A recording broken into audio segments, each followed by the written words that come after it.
Pada video sebelumnya, kita sudah membahas tentang klasifikasi makhluk hidup, mulai dari tujuan dan manfaat klasifikasi, dasar-dasar pengklasifikasian, hingga sejarah klasifikasi. Nah, pada kesempatan kali ini kita akan membahas macam-macam sistem klasifikasi. Sistem klasifikasi yang kita kenal sekarang adalah hasil perkembangan yang berkelanjutan. Macam-macam sistem klasifikasi mulai dari sistem klasifikasi 2 kingdom, 3 kingdom, 4 kingdom, 5 kingdom, hingga 6 kingdom. Nah, kita akan bahas satu-satu tentang macam-macam sistem klasifikasi ini. A. Sistem klasifikasi 2 kingdom. Dalam sistem klasifikasi 2 kingdom, organisme dikelompokkan menjadi 2 dunia, yaitu dunia tumbuhan atau plantae dan dunia hewan atau animalia. 1. Kingdom Plantae.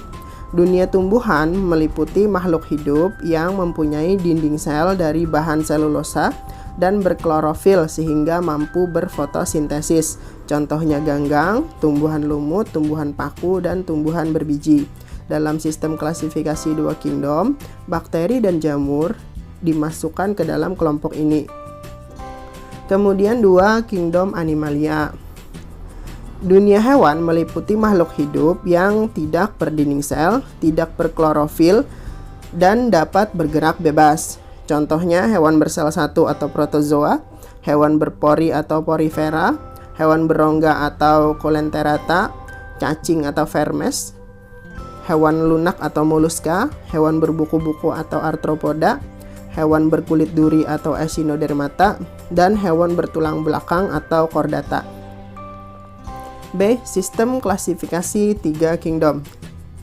Nah, sistem klasifikasi 3 kingdom terdiri dari kingdom fungi atau jamur, kingdom plantae tumbuhan, dan kingdom animalia hewan.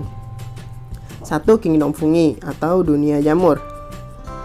Dunia jamur meliputi semua organisme yang memperoleh makanan secara heterotrof dengan menyerap makanan. Jamur mendapatkan makanannya dari makhluk hidup lain maupun dengan cara menyerap dari makhluk hidup yang telah mati. Kemudian yang kedua, kingdom plantae, dunia tumbuhan. Nah, dunia tumbuhan meliputi semua organisme yang mampu membuat makanan sendiri melalui fotosintesis. Serta 3, kingdom animalia atau dunia hewan. Dunia hewan meliputi semua organisme yang memperoleh makanan secara heterotrof dengan cara memakan organisme lain. C. Sistem klasifikasi 4 kingdom. Sistem klasifikasi 4 kingdom berkembang setelah ditemukannya inti sel atau nukleus. Sistem klasifikasi 4 kingdom terdiri dari kingdom Monera, kingdom fungi, kingdom plantae, dan kingdom animalia. 1. Kingdom Monera. Organisme yang termasuk dalam kingdom Monera adalah organisme yang tidak mempunyai selaput inti atau biasa disebut organisme prokariotik. Contohnya adalah bakteri dan ganggang hijau biru. 2. Kingdom fungi. Nah, semua jenis jamur ya, sama seperti 3 kingdom tadi, semua jenis jamur termasuk dalam kingdom fungi. Kemudian yang ketiga adalah kingdom plantae. Nah, semua ganggang kecuali ganggang hijau biru, kemudian tumbuhan lumut, tumbuhan paku, dan tumbuhan berbiji termasuk dalam kingdom plantae. Kemudian yang keempat, kingdom animalia. Ini semua hewan mulai dari protozoa hingga chordata ya, termasuk dalam kingdom animalia. Kemudian yang D, sistem klasifikasi 5 kingdom. Sistem klasifikasi 5 kingdom merupakan usulan dari Whittaker tahun 1969 yang terdiri dari kingdom Monera, protista, fungi, plantae, dan animalia. 1. Kingdom Monera. Monera terbagi atas 2, yaitu Bacteria dan Archaebacteria.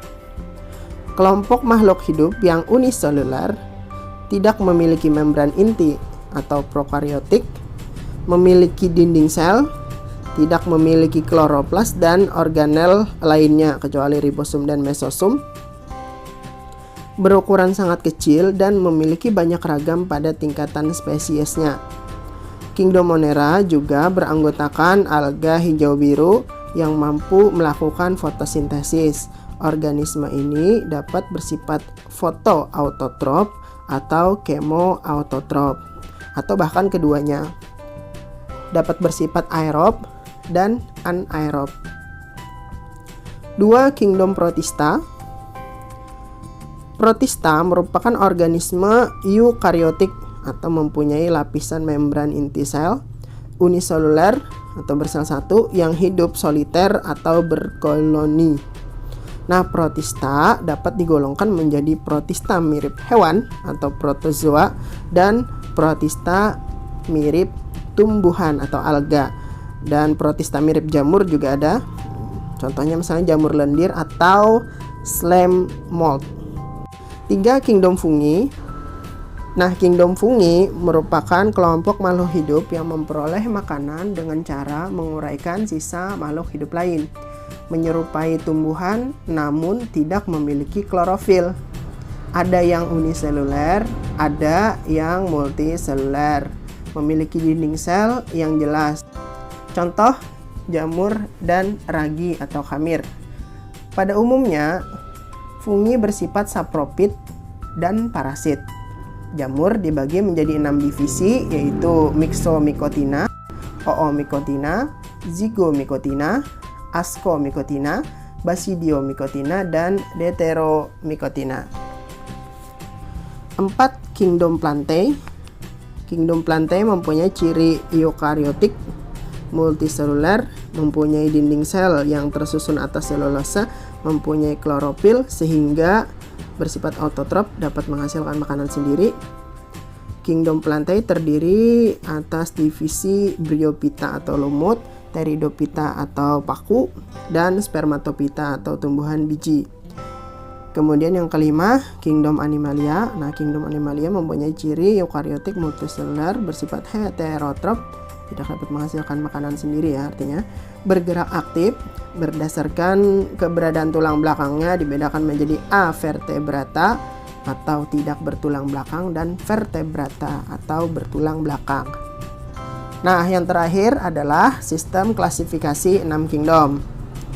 Dalam sistem klasifikasi 6 kingdom terdapat satu kingdom baru, yaitu virus. Tubuh virus tersusun atas asam nukleat yang diselubungi oleh protein. Di luar sel hidup, virus merupakan benda mati. Virus hanya dapat hidup dan berkembang biak di dalam sel hidup inangnya. Contohnya seperti kasus yang sekarang terjadi ya, virus corona. Nah, virus itu dia bisa hidup kalau ada inang. Jadi inang itu tempat hidupnya misalnya seperti hewan ataupun manusia. Jika tidak ada hewan atau manusianya, maka dia tidak akan bisa hidup. Atau misalnya seperti virus tembakau atau TMV ya, tobacco mosaic virus. Nah, dia hanya akan tumbuh kalau inangnya berupa tembakau gitu. Oke, sampai di sini dulu pembahasan kita tentang sistem klasifikasi makhluk hidup. Jika ada kata-kata yang salah mohon dimaafkan, dan wassalamualaikum warahmatullahi wabarakatuh.